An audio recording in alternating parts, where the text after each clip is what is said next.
अच्छा, कपिल देव, अजय कुमार, सोनू कहाँ है? सोनू नोनू, नवदीप सिंह, चमन कुमार, शुभम कुमार, कुलदीप कुमार, निखिलेश कुमार, रॉकी सिंह और सभी ग्रामवासियों का, पूर्व प्रधान जी, मेरी माँ बहनों, नौजवान साथियों, बुजुर्गों, आपके गांव ने हमें अवसर दिया कि हम यहां आके अपनी बात रखें, इसके लिए मैं आपका धन्यवाद करता हूं। एक शिकायत मेरी आपसे यह है, क्योंकि अपनों शिकायत की भी जाती है, इसे बनवा लो, ये अच्छा नहीं लग रहा। जब हमने अपने लिए इतने अच्छे अच्छे घर बना लिए तो अपने गुरुओं संतों के लिए भी ऐसी जगह बना लो कि जहां जाके उनको नमन करने में हमें तकलीफ ना हो या हमें अपमानित न महसूस होना पड़े। कहते हैं जो कौम अपने इतिहास नहीं जानती वो कभी भविष्य का निर्माण नहीं कर सकती, और हमारा इतिहास यही है, हम पे पहचान है। इस देश में जाति अलग बात है, लेकिन हम पे पहचान है। हमारे यहाँ के विधानसभा अध्यक्ष सत्येंद्र भाई, मुझे आपसे बस यही कहना है,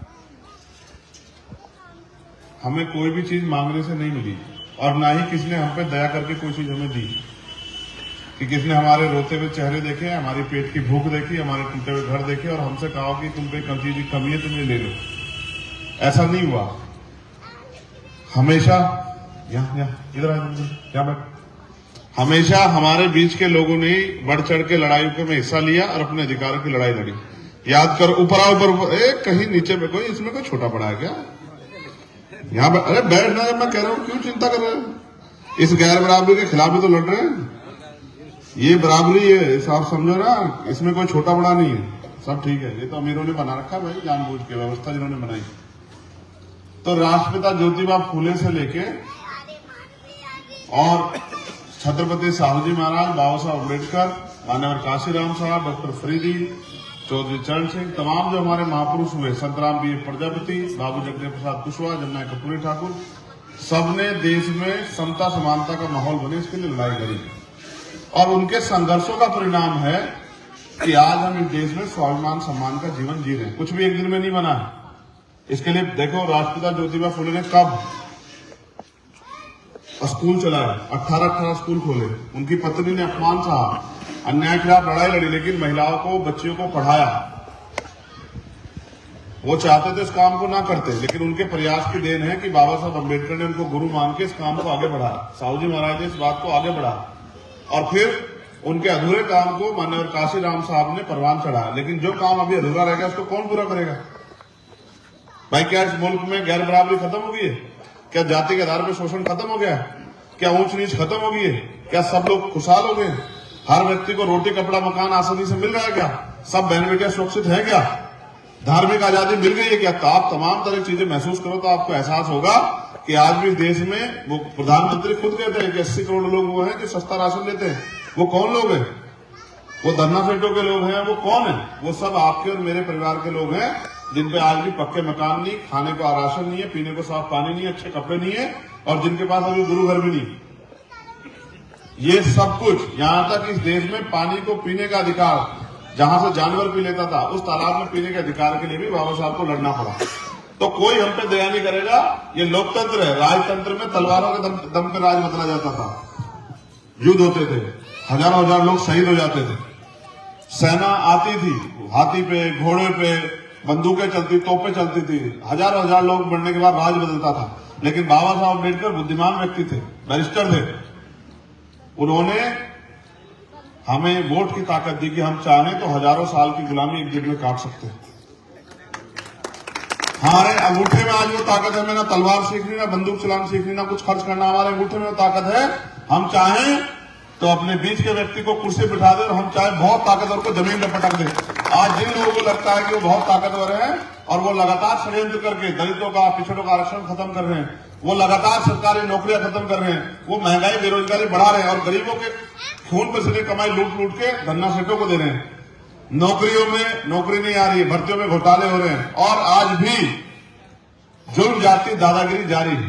ताकतवर लोग गरीबों को कुचलने का काम कर रहे हैं। कई बुलडोजर चल जाते हैं, कहीं मस्जिद में चल जाते हैं, कहीं तमाम तरह की मुसीबतों का सामना करना पड़ता है। मैं आपसे बस यही कहने के लिए आया, ये जुल्म ज्यादती रोकनी है तो अपनी ताकत बनाओ। जब आप पे जिन लोगों ने आपको कमजोर समझ के, जिन लोगों ने आपकी कदर नहीं करी, जिन लोगों ने आपको पीछे छोड़ दिया, जिन लोगों ने आपसे हाथ छुड़ा लिया, आप भी उनकी परवाह मत करो।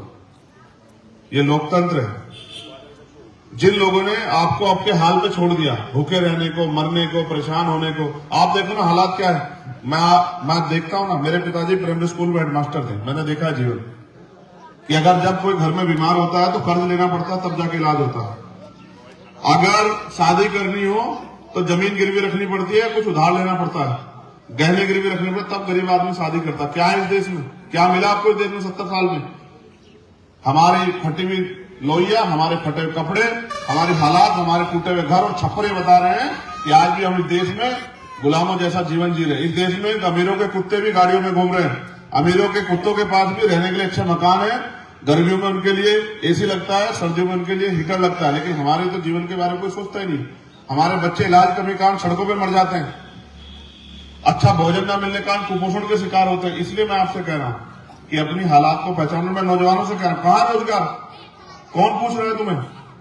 पढ़े लिखे नौजवान बेरोजगार घूम रहे हैं, स्कूल बंद हो रहे हैं, हॉस्पिटलों में इलाज की व्यवस्था नहीं। क्या करोगे इस देश में? कल आपसे बोलने का अधिकार भी छिन जाएगा। कल जब आज संविधान है तो ये कुर्सियां सजी है, मैं यहाँ खड़ा होकर बोल रहा हूं और आप बैठ के सुन रहे हैं। अगर संविधान नहीं हो, कौन देगा बोलने की इजाजत? ये कुर्सियां संविधान की वजह से, इसमें हमारा आपका कोई योगदान नहीं, इसमें हमारे महापुरुषों का संघर्ष है। अगर आज हम बलिदान के लिए तैयार नहीं होंगे, आज हम संकल्प नहीं लेंगे, आज हम मेहनत नहीं करेंगे, तो आने वाली पीढ़ियां क्या खाएगी इस देश में? किसानों को उनकी फसल के दाम नहीं मिल रहे हैं, किसानों की जमीन हड़पे जा रही है, मजदूरों को रोजगार नहीं मिल रहा है। और ये भारत है जहां लोग सुबह बिकने के लिए जाते हैं चौराहे पे कि कोई उनको खरीद के ले जाए दिन भर के लिए और उनके बच्चों के पेट की व्यवस्था हो सके। ये भारत है। और बड़ी बड़ी दावे होते हैं कि हम चांद पे चले गए, हम कहां चले, कहीं चले जाओ। जब इस देश का मजदूर, किसान, नौजवान खुशहाल नहीं है, इस देश की महिलाएं सुरक्षित नहीं, तो देश कैसा है? ये वोट की शक्ति आपको ताकतवर बना सकती है और आपकी सारी परेशानियों का हल कर सकती है, लेकिन आपको भी जिम्मेदारी अदा करनी पड़ेगी। अगर आप पैसे वाले लोगों के चक्कर में पड़ते रहोगे तो फिर गरीबों के बारे में सोचेगा कौन? और अगर पैसे वाले हितैषी होते तो आज आपकी जिंदगी बदल गई होती। इसलिए मैं बस आपसे कहने आया, आप जानते हैं मैं तो पिछले 10 साल से मैं आपसे वोट मांगने नहीं आया। मैं पहली बार आपके बीच आया। मैं पिछले 10 साल से लड़ रहा हूं, जेल भी जाता हूं, मुकदमे भी झेलता हूं, हर अन्याय के खिलाफ लड़ता हूं। अभी 2 दिन पहले औरैया गया, जहां एक बहन के पहले ससुर को, फिर सास को, फिर उसके पति को फावड़ों से कुचल के मार दिया गया। उसका 12 साल का बेटा मुझसे अपील कर रहा था रोते रोते कि भाई आप आना, हमारी मदद करना, हम घर के साय में। तो मैं इस काम छोड़ के चला गया उनकी मदद करने, और जो जो मैं कर सकता था मैंने किया। और 3 दिन का समय दिया कि अगर उनकी मांगे पूरी नहीं होगी तो मैं यहीं आके बैठूंगा और 1 लाख लोगों का मोर्चा लगाऊंगा। मेरे पास संगठन है, मेरे पास लोग है, एक दिन मोर्चा लगाऊंगा, सरकार की नींद हराम कर दूंगा। लेकिन सड़कों से मैं आपकी यही लड़ाई लड़ सकता हूं। मैं चाहता हूं जुल्म जाति दादागिरी जड़ से खत्म हो। वो तब होगी जब कानून बनाने की ताकत हमारे हाथ में है, जब हम आपकी बात को पार्लियामेंट में जाकर रख सकते हैं, जब हम आपके अधिकारों को लड़ेंगे। मेरे हाथ में हो तो यहाँ बढ़िया से बढ़िया हॉस्पिटल बने, बढ़िया से बढ़िया स्कूल बने, बढ़िया से बढ़िया कॉलेज बने, यहाँ इंडस्ट्रियल एरिया में लगे, यहाँ बच्चों को रोजगार की व्यवस्था हो, बहनों के लिए कुटीर उद्योग लगे, घर पे रोजगार की व्यवस्था हो। मेरी माओ को घर पाल चलाने के लिए, हमारे पेट पालने के लिए भैंसें पालनी पड़ती है, गाय पालनी पड़ती है। क्यों? उसका दूध बेच लो, खेतों में से घास लाती है, दूध बेच बेच के हमारे पेट पालती है। कब तक चलेगा इस देश में ये? क्या उनका कोई स्वाभिमान सम्मान नहीं है? क्या उनकी कोई जिंदगी नहीं है? क्या उनके कोई सपने नहीं है? कितने लोगों को सुख सुविधा दी है सरकार ने? कितने लोग एरोप्लेन में बैठे हैं? कितने लोग हैं 4 पहिया गाड़ी? कुछ भी तो नहीं है। और मेहनत हमसे ज्यादा कोई करता है क्या? हम 8 घंटे, 10 घंटे, 12 घंटे फैक्ट्रियों में काम करते अपने घर चलाते हैं। ऐसा नहीं था मुल्क और ऐसा नहीं रहेगा मुल्क, मगर ये हमारी लापरवाही की वजह से हो रहा है। इसलिए मैं आपसे आग्रह करता हूं, मेरी माएं बहनें बैठी हैं यहाँ, क्या गरीबी की जिंदगी रास आ गई है? इसी गरीबी की जिंदगी में जीना चाहती हो या गुलामी गरीबी की जिंदगी खत्म करना चाहती हो? बताओ, ये गरीबी जिंदगी पसंद आ रही है? बताओ। तो ये इसको खत्म करने का तरीका ये है कि इस देश में नोटों का वितरण करने की ताकत सरकार के हाथ में होती है। अब अपनी ताकत बनाओ। जो टैक्स हम देते हैं वो पैसा जहां इकट्ठा होता है उसको सरकार तय करती है किसके पास कितना जाएगा, किस बजट में कितना जाएगा, कौन किस प्रधान पे क्या जाएगा, किस क्षेत्र में क्या जाएगा, सरकार तय करती है। अपनी ताकत बनाओ और ऐसे लोगों को छोड़ो जो लोग आपकी मदद नहीं करना चाहते। मैं तो आपका खून हूं, लड़ रहा हूं। और किसी किसानों की लड़ाई हो, पहलवानों की लड़ाई हो, नौजवानों की लड़ाई हो, 68,000 शिक्षक भर्ती की लड़ाई हो, आप सब जानते हैं। क्या मैंने कभी आपका साथ छोड़ा? मैंने 68 नियुक्ता लड़ कर रिलीज करवाई। आप 4 दिन में वहां पड़ा रहा, सरकार के नाक में दम कर दिया। लेकिन ये ऐसी निकम्मी सरकार है कि दलित पिछड़ों के बच्चों को कुर्सी देना चाहते। सोचो, अभी तो संविधान है, तभी हमें नहीं देना चाह रहे हैं। अगर संविधान नहीं रहेगा तो क्या करेंगे हमारे साथ? हमें सांस लेने के लिए भी इजाजत लेनी पड़ेगी। वो दिन आने से पहले मैं तुमसे कह रहा हूं, ये जो मेरे छोटे भाई बैठे हैं, कमर कस लो। ना हम इस देश में गुलाम थे, ना गुलाम है और ना गुलाम जिएंगे। और ये गुलामी की बेड़ियां हम लोग काट देंगे। एक महापुरुष ने कहा, मैंने उनका नाम है, बहुत बड़े क्रांतिकारी थे, पढ़ना, चे गुवेरा। उन्होंने कहा, मैंने कब्रिस्तान में उनकी कब्रें भी देखी जो सिर्फ इसलिए नहीं लड़े कि कहीं वो मर ना जाए। मृत्यु एक अटल सत्य है, सबको मरना है, लेकिन आप क्या करते हुए जाते हो ये दुनिया को याद रहना चाहिए। इसलिए मैं अपने बहादुर भाइयों से कहूंगा, अपनी ताकत बनाने के बारे में सोचो। ये लोकतंत्र है, जिनका वोट है उनका राज होना चाहिए। राज ऐसे आएगा जब हम संगठित होकर बहुजन समाज में भाईचारा पैदा करेंगे। पिछड़े वर्ग के लोगों को, मुस्लिम भाइयों को, आदिवासी भाइयों को, जैन, सिख, बौद्ध, ईसाई, पारसी को जोड़ेंगे और जोड़ के अपनी ताकत बनाएंगे, तब हमारा राज आएगा। जब राज आएगा तो फिर जैसा मैंने इतिहास के बारे में कहा कि सदगुरु रविदास जी ने कहा, बेगमपुरा राज। बेगमपुरा का मतलब होता है जहां कोई गम ना। ऐसा चाहूं राज में जहां मिले सबन्नु अन्न और छोटे बड़े सब सम बसे, रविदास रहे प्रसन्न। सदगुरु जी ने कहा, मैं ऐसा राज चाहता हूं जहां कोई ऊंच नीच ना हो, कोई भेदभाव ना हो, कोई छोटा बड़ा ना हो, किसी के साथ जुल्म ना हो, किसी के साथ जाति ना हो, किसी बहन बेटी का अपमान ना हो, किसी के का पेट भूखा ना रहे, किसी के तन पे कपड़ों की दिक्कत ना हो, किसी के सर पे छत की दिक्कत ना हो, प्रेम भाईचारे से रहे, कोई छोटा बड़ा ना। ऐसा राज चाहता हूं। लाएगा कौन? मोदी के लोग? कौन लाएगा? अमित शाह के लोग? हम लाएंगे, हम, और मेहनत करके लाएंगे। कुछ भी नहीं मिलता, मांगने से कुछ नहीं मिलता। मांगने वाले मत बनो। मांगने वाले क्या कहते हैं? क्या होता है मांगने वाला? क्या हम भिखारी? हम अपने अधिकारों को छीन के लेंगे। इसलिए आपसे कह रहा हूं, हिम्मत बना लो और पीछे मुड़ के मत देखो, ठीक है? मैं तो 4 गोली खा के बैठा हूं, नहीं मरा ना?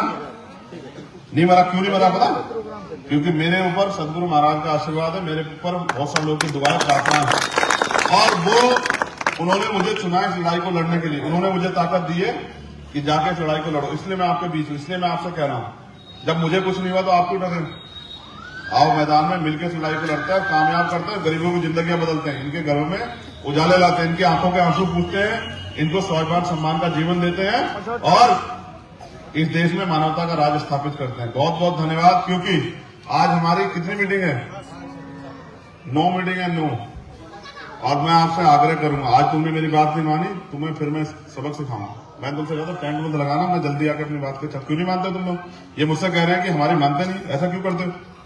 क्या अगर टेंट लगाओगे मेरी इज्जत कम हो जाएगी? हैं? तो जब मैं मना कर रहा हूं कि मत लगाओ, क्यों पैसा खर्च कर रहे हो? ऐसा मत करो, मेरी बात को माना करो। आज के बाद तो गलती नहीं होगी, बिल्कुल मत करो ऐसा। और वहां से लाने की क्या जरूरत है तुम्हें? मैं जब यहीं आ गया, क्यों घूम रहे हो पैदल कर? मुझे अच्छा लगेगा कि मैं गाड़ी में बैठा रहा हूँ, मालिक की तरफ, तुम नीचे आ रहे हो पैदल कर। ये क्या बात? ये ठीक नहीं है। अपने बड़े भाई की बात माना करो। मानोगे नहीं मानोगे? पक्का? ऐसे हाथ उठा के बताओ। ठीक है, ये हमारा चुनाव निशान है। क्या है चुनाव निशान हमारा? बताओ, दोबारा देखो, क्या है चुनाव निशान? बताओ, जोर से बताओ, हर एक आदमी बताओ। आज मैं याद दिला रहा हूं, कभी कहो भाई हमारा आदमी को चंद्रशेखर बढ़ गया, उसको वोट देंगे, और वोट किसी और को दे रहा हूं, ठीक है? कोई कुछ आ जाए। मैं एक बात बताऊं आपको, गरीब ना बड़ा भावुक होता है। वो जब कोई बात ठान लेता ना तो फिर वो पैसों की चिंता नहीं करता। मेरा बहुत बड़ा अनुभव है। अजय बता,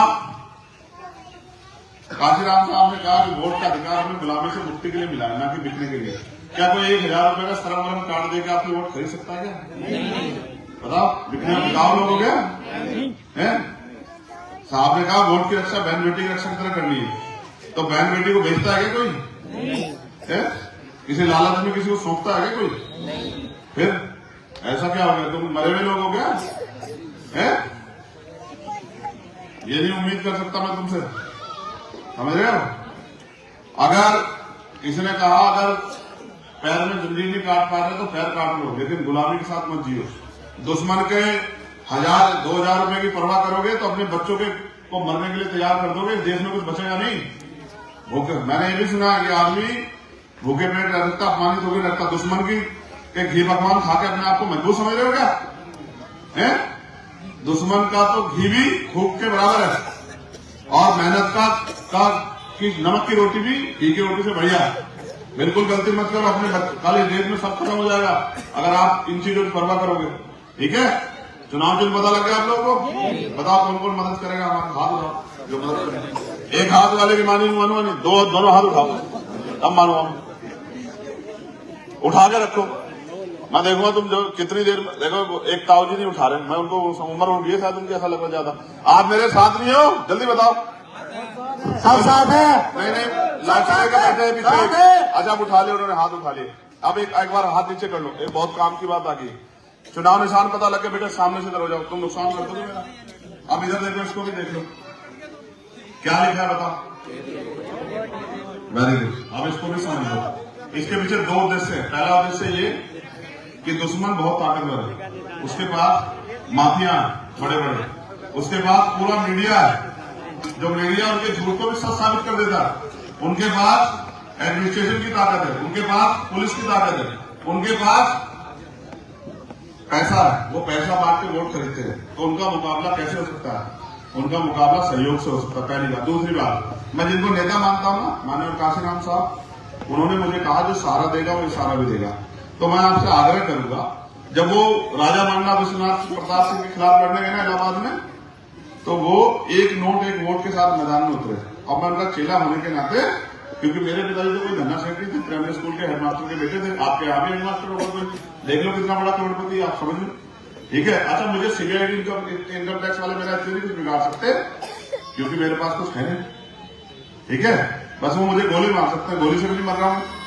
ये भी स्टील बॉडी है, गोली ऐसी नहीं जाती, स्टील बॉडी है। इन्होंने बहुत आशीर्वाद दे रखा था लोग, तो अभी नहीं जाता मैं कहीं, अभी तो मैं इनकी जिंदगी बदलूंगा, तब जाऊंगा मैं।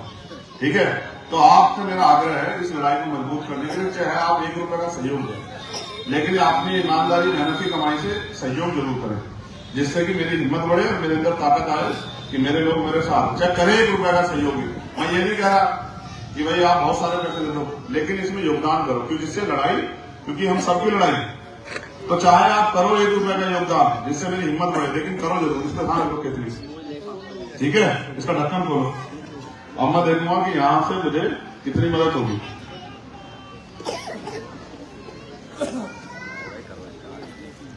हाँ देखो देखिए चलते हैं, मैं अपने लोगों को जानता हूँ, एक दूसरे को देख देख के चलते हैं। आप ये मत सोचो आपका नोट छोटा बड़ा है, मेरे लिए आपका 1 रुपया भी लाख रुपए के बराबर, चिंता मत करो। ये बिल्कुल मत अपने दिल में लाओ कि मैं 1 रुपया दूंगा तो उसको अच्छा लगेगा, मुझे सब अच्छा लग रहा है, लेकिन मैं जानता हूँ गरीब का 1 रुपया मेहनत का भी हजारों रुपए से ताकतवर है। मुझे उस 1 रुपए की ताकत बहुत है मेरे लिए। आराम से अनुशासन में, यहाँ तो मजबूत लोग भी हैं 500 रुपए देने वाले, ये तो बहुत अच्छी बात है। सेक्रेटरी साहब के लिए धन्यवाद, हर 1-1 रुपए वाले के लिए भी धन्यवाद, क्योंकि सबका सहयोग है, ये आपका सहयोग है। मैं इसको वचन देके कहता हूँ गुरु घर में, अपने खून का आखिरी कतरा लगा के भी इस सहयोग को उतारूंगा। ये इन्वेस्टमेंट है आपका, आज जो इन्वेस्टमेंट कर रहे हो, कल ये करोड़ों रुपए के अधिकार अवसर के रूप में आपके बीच आएगा। अच्छा लाभ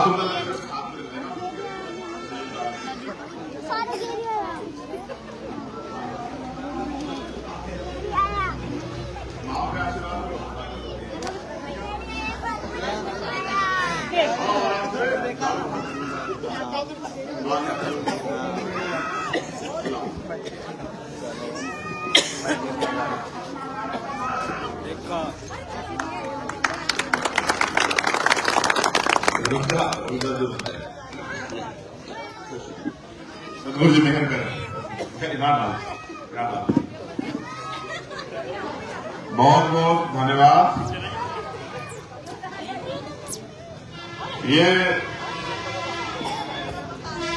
पिछला आंदोलन भी आपने ऐसे ही खड़ा किया, मेहनत कर करके 1-1 रुपया जुटा।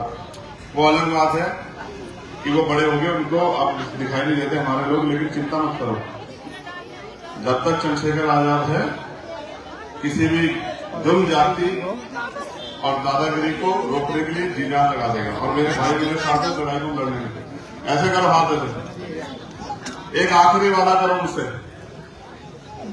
पहले तो आपको ये करना है, अपने यहाँ की बूथ कमेटी चेक करनी है। अगर कोई भी वोट कटवा दिया हो किसी गैर जिम्मेदार व्यक्ति ने, उस वोट को बनवाना है, पहली बात। दूसरी बात, जो 18 साल पार हो गए हैं, कोई आदमी नहीं छोड़ना जिसका वोट न बने। तीसरी बात, 24 तारीख की जयंती है, आपके बच्चे, आने वाली पीढ़ियां कैसे जानेगी कि क्या है जयंती? रुक जा, कैसे जानेंगे आपकी औलादे, आपकी छोटे बच्चे कैसे जानेंगे, बहनें कैसे जानेंगी? उसके लिए आपसे मेरा आग्रह है, मेरा दिल से आपसे आग्रह है कि 23 तारीख की रात को अपने घर पे दीपक जरूर जलाना। समझ रहे हो? आप भी सुन लो, बड़े लोग भी सुन लो, मेरी माँ बहनें भी सुन लो। 24 तारीख की जयंती है, 23 तारीख को अपने घर पे दीपक जरूर जलाना। और 23 तारीख को, 24 तारीख को मैं एक संकल्प कराऊंगा, 23 तारीख को रात को 8 बजे तैयार रहना सब लोग। दीपक जलाने के बाद एक संकल्प कराऊंगा और संकल्प को पूरा करके दिखाएंगे हम लोग। समझ रहे हो? 23 तारीख की रात को दीपक जरूर जलाना अपने घर पे। जो आपके बच्चे पूछें कि भाई आज क्या है, तो उनको बताना कल हमारे सतगुरु रविदास जी महाराज की जयंती है, जिन्होंने 600 साल पहले निस्वार्थ पाखंडवाद के खिलाफ मोर्चा लेके और हमें मानवतावादी जीवन जीने का विचार दिया, जिन्होंने देश दुनिया में क्रांति की और जिनकी वजह से आज हमारा वजूद है, जिनकी वजह से हमारी पहचान। अपने बाप को नहीं भूलना चाहिए ना, याद रखोगे रखोगे, जलाओगे 23 तारीख को।